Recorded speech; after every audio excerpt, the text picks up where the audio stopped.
2021, June 11, 2021. And thank God it's a Friday. Oh, Fridays come right at the right time, I got to tell you. Well, I did want to give you an update on Bitcoin. This has been, well, my last update was on June 4th. So I want to, some very important things are happening here today. I would say that we are at a crossroad, and what goes on today and possibly even tomorrow will determine whether we go higher or lower.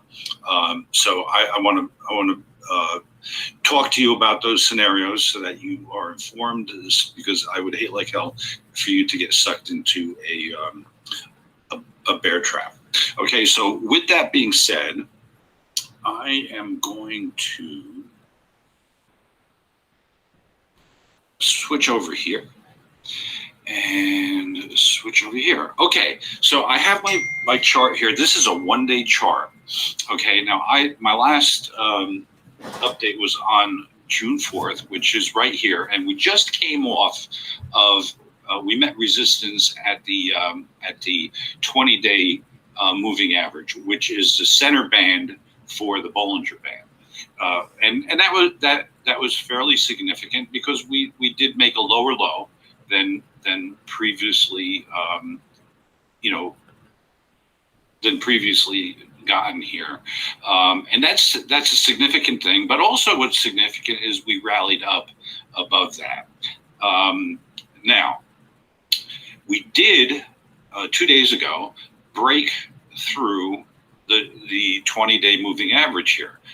But what's significant is we didn't just keep going. In fact, resistance kind of came in here. And, yesterday and today, we're sort of churning around in a narrow range right on top of that 20-day moving average. Also, what's significant is, I put a resistance line here with the top coming in from May 21st, and the second point of that resistance line being May 26th. Okay, and if you take a look at it, the top that we had on June 3rd and 4th, that resistance line held, which means it's a valid resistance line, and we are just below that now. With yesterday's activity and today's activity, we are just below that. So it's going to be really, really important here to see what happens. So what really needs to happen is that we need to break through that resistance line, which is at 38,400. All right, we need to break through it and stay above it. The next point that is extremely important is the top of the Bollinger Bands. I'm sorry, not the 200-day moving average. The 200-day moving average right now is at 40,723. So we have to break through that and stay above that. Okay, if this bear market is over. If this bear market is not over, these resistance lines that we have will hold, and the price action will fall below that 20-day moving average. A 20-day moving average is at 36,637. So if you wake up, tomorrow morning and we're at 35,000 or 35,005 or even 36,000, you could consider that the resistance at the 20-day moving average held, and it's a valid resistance level. Now, so if we go through these resistance points that I tell you, and over the next several days we wind up at 42,000, we have to see what happens on a test, because we're not going to break through the 200-day moving average and just go to the moon. There's going to be significant churn around in terms of price action if we break through that 200-day moving average. So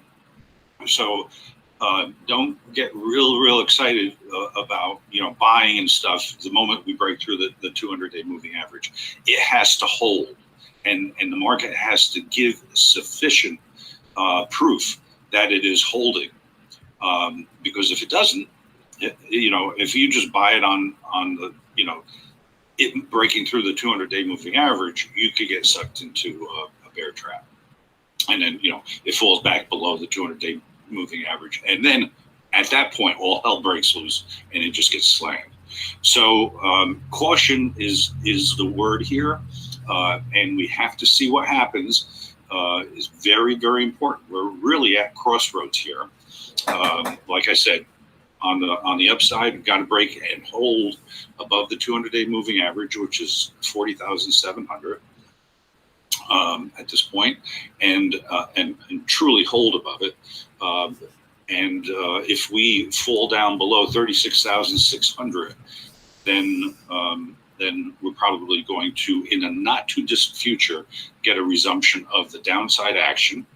And I'm placing the objective for that somewhere around 20,000, because that was really the breakout level from prior. Okay, so let me come back to my screen here. And we'll do that. Okay, so that's my analysis for today. If you happen to think you're getting value from this, then really hit the like button. And I wouldn't mind, if you leave a comment too. Sort of makes me feel good that you're listening and you're hearing, what I have to say on this. So that's my analysis for Bitcoin. And by the way, I haven't been really focusing on the altcoins, but I do have to tell you that whatever direction, and I keep saying this, whatever direction Bitcoin goes in, the altcoins are going to follow. So if you're, sitting in Ethereum and say, well, I'm in Ethereum, it doesn't matter. Wrong. If Bitcoin takes a hit, then Ethereum will take a hit. Now, it may take, a few days of a lag, because typically what happens is Bitcoin will lead, and sometimes lead by a few days, and then the altcoins follow. And then it's just a matter of degree, if the altcoins have as large a move to either upside, downside that Bitcoin has. So there's, some type of, shift on the cross between like Bitcoin and your Ethereum, or Bitcoin and Litecoin, or, whatever cross you're looking at. So that's my analysis for today. Be careful. It is very dangerous out there. And, like I said, I don't want anybody getting pulled into a bear trap. Typically and what a bear trap is during a bear market, the market rallies and everybody says, it's over.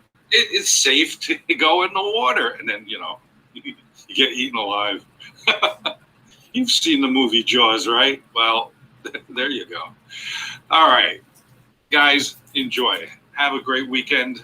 If anything significant happens over the weekend, I will truly give an update. But, if we just keep churning around in this area, I'm just going to, hold back. I'm really waiting for something significant to happen before I get back on the air. All right. Thank you very much. I love you all, and God bless you.